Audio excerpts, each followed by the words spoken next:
Jammu and Kashmir के पहलगांव में जो आतंकवादी घटना हुई जिसमें 26 पर्यटक मारे गए, उस घटना के बाद जो आतंकवाद के खिलाफ इस देश में निर्णायक ऑपरेशन सिंदूर चलाएगा, उस पर आज चर्चा हो रही। हमने अभी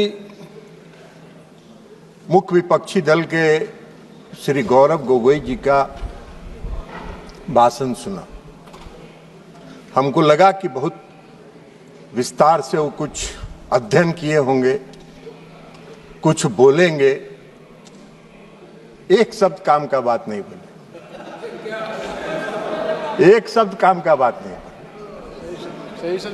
एक भी शब्द उन्होंने इस देश के सेना की वीरता पर, पराक्रम पर, उनके अदम्य साहस पर एक बार भी उन्होंने नहीं। आप बात करते हैं देशभक्ति की, आप देशभक्ति की बात करते हैं। इस देश की सेना पर जो पूरे देश के लोगों को गर्व है, उसकी आप एक बार प्रशंसा नहीं कर रहे हैं।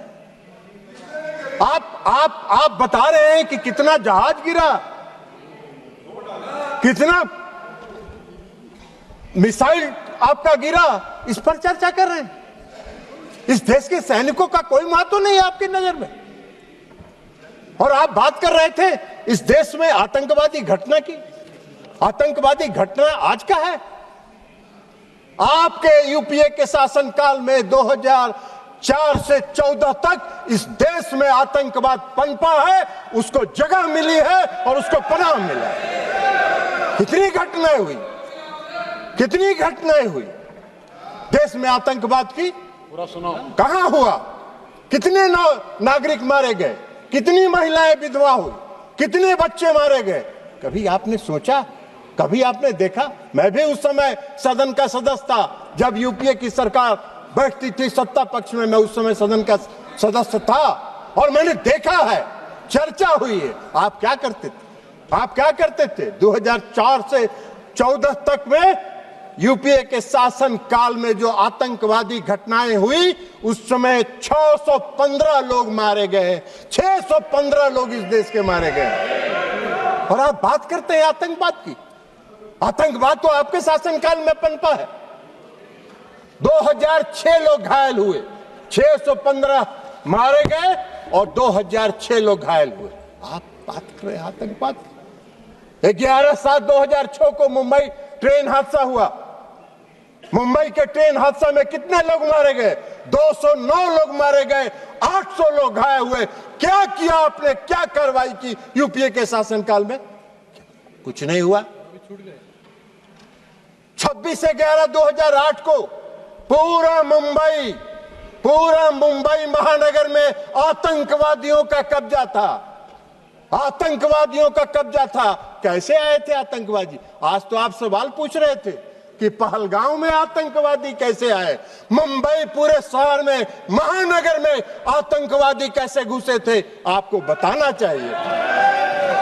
उस आतंकवादी घटना में महाराष्ट्र पुलिस के 2 अधिकारी मारे गए थे, 2 अधिकारी मारे गए। और उस पूरे महानगर के 26/11/2008 की घटना में 175 लोग मारे गए थे, 300 लोग घायल हुए थे। क्या किया आपने? क्या किया आपने? उसमें 29 विदेशी नागरिक भी थे, विदेशी नागरिक थे जो मारे गए थे। उसमें जो बॉम्बे पुलिस के 2 अधिकारी, संयुक्त पुलिस आयुक्त और ज्वाइंट पुलिस कमिश्नर मारे गए थे। क्या किया था? आप घड़ियाली आंसू बहा रहे थे। सदन में चर्चा किया आपने, और सदन में चर्चा करके घड़ियाली आंसू बहा के और उस समय के गृह मंत्री को विदा करके नए गृह मंत्री को बैठा दिया, मुख्यमंत्री को विदा कर दिए और आतंकवाद को पूरे देश में पनपने के लिए आपने जगह देने का काम किया। यही तो काम कर रहे थे आप। आतंकवादी की बात कर रहे हैं। आपको आतंकवाद के खिलाफ लड़ाई लड़ने का न साहस था यूपीए सरकार को और न उसमें दम था। कि वो आतंकवाद के खिलाफ लड़ाई लड़ते, खाना पूरी करते थे, घड़ियाली आंसू बहाने का काम करते थे। हाँ,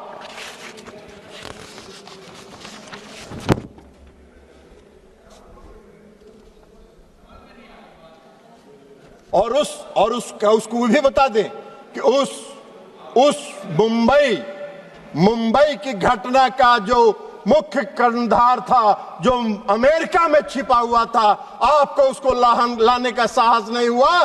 प्रधानमंत्री नरेंद्र मोदी जी ने उसको इस देश में लाके उस पर मुकदमा चलाने का काम किया। आप बात कर रहे हैं? हाँ, जरूर है। आज जरूर है कि इस देश में भारत ने पहली बार आतंकवाद के खिलाफ लड़ने का जो संकल्प लिया और जो संकल्प दिखाया, वो 2016 में शुरू हुआ, जब इस देश के प्रधानमंत्री ने कहा कि हम अपने देश की धरती पर आतंकवाद को पनपने नहीं देंगे, निर्णायक लड़ाएंगे और आतंकवादियों को घुस के उसके घर में मारने का काम करेंगे। यह संकल्प प्रधानमंत्री नरेंद्र मोदी जी ने दिखाया। 2016 में उरी की घटना हुई, 25 लोग मारे गए, 25 सैनिक मारे गए, उरी की घटना। और 25 सैनिक मारने के बाद देश के प्रधानमंत्री ने निर्णायक लड़ाई लड़ते हुए सर्जिकल स्ट्राइक किया और पाकिस्तान की सीमा में घुसकर पाक आतंकवादियों को समाप्त करने का काम किया।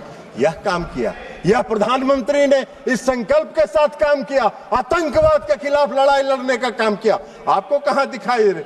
आतंकवादी प्रशिक्षण केंद्र समाप्त हुए सर्जिकल स्ट्राइक में, सैकड़ों आतंकवादी मारे गए।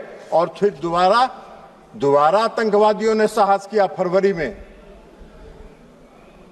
14 फरवरी 2019 को पुलवामा में आतंकवादी घटना हुई और पुलवामा में सीआरपीएफ के गाड़ी पर आत्मघाती हमला हुआ। और उस आत्मघाती हमले के बाद आदरणीय प्रधानमंत्री नरेंद्र मोदी जी के नेतृत्व वाली सरकार ने अपने संकल्प को फिर दोहराया और एयर स्ट्राइक करके पूरे प्रशिक्षण केंद्रों को तबाह किया।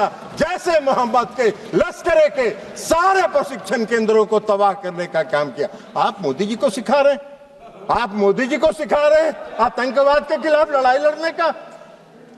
आप तो आतंकवाद के खिलाफ क्या लड़ाई लड़े थे? इतना दिन देश में शासन किए। आजादी के बाद से तो सबसे ज्यादा शासन आप ही लोगों ने किया है। तो आपको बताना चाहिए था कि हमने ये काम किया था। आप तो कुछ किए नहीं, तो 0 सन्नाटा है। तो 0 सन्नाटा में क्या कहिएगा? तो खोज रहे हैं। अभी बोल रहे थे पहलगांव में आतंकवादी किन उद्देश्यों के साथ आया, उसका भी व्याख्यान आप ही कर रहे थे कि इन उद्देश्यों के साथ पहलगाम में आतंकवादी घुसे थे। आपसे पूछ के घुसे थे क्या वो लोग? आपको कैसे जानकारी है कि वो किस उद्देश्य के साथ लेके घूमे? अरे ऐसा बात मत करिए। कम से कम देश की एकता और अखंडता के साथ मजाक मत करिए। देश की एकता और अखंडता के साथ देश की सरकार के साथ खड़ा रहने का काम कीजिए। नहीं तो कोई नहीं। विश्वसनीयता तो प्रतिदिन समाप्त हो ही रही है। आने वाले समय में कोई पूछेगा भी नहीं, यह भी जान लीजिए। तो इसलिए एयर स्ट्राइक किया प्रधानमंत्री जी ने। पुलवामा की घटना के बाद 26 अप्रैल को बालकोट में घुस के एयर स्ट्राइक करके आतंकवादियों के प्रशिक्षण केंद्र को समाप्त करने का काम किया। ये प्रधानमंत्री का संकल्प था, ये मोदी जी का संकल्प था। यूपीए के किसी सरकार के प्रधानमंत्री ने यह संकल्प नहीं लिया था। यह काम मोदी जी ही कर सकते हैं, दूसरा कोई नहीं कर सकता है। और अब ऑपरेशन सिंदूर पर आइए। 22 अप्रैल को पहलगाम में घटना हुई और 22 अप्रैल को पहलगाम में जब घटना हुई तो अरे जाओ ना यार, वहां वोटर बड़ा जाली बनवाए, वो उधर जाके देखो।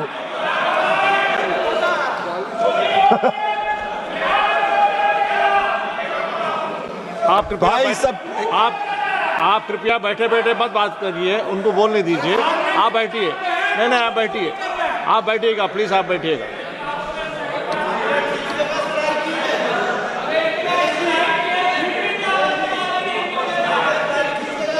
हाँ, उनको होए नस पकड़ा गया है, असली नस पकड़ा गया। इलाज भी, और अगर देखिए आपको एक चीज बता देते हैं, अगर असली बीमारी पकड़ा जाता है तो उसका इलाज भी परफेक्ट होता है। डायग्नोसिस अगर सही हुआ तो ट्रीटमेंट, डायग्नोसिस अगर डायग्नोसिस सही हुआ तो ट्रीटमेंट भी पक्का होगा। आपकी बीमारी समाप्त हो जाएगी, चिंता मत करिए। आप बैठिएगा, आप नहीं, जब भी बोलेंगे, आप जब मौका देंगे तभी बोलेंगे। और सभापति महोदय, प्लीज एड्रेस द चेयर। सभापति महोदय, 22 अप्रैल को पहलगांव में घटना हुई। हमारे पूरे देश के पर्यटक वहां गए थे, घूमने गए थे, परिवार के साथ गए थे, छुट्टियां मना रहे थे, और आतंकवादियों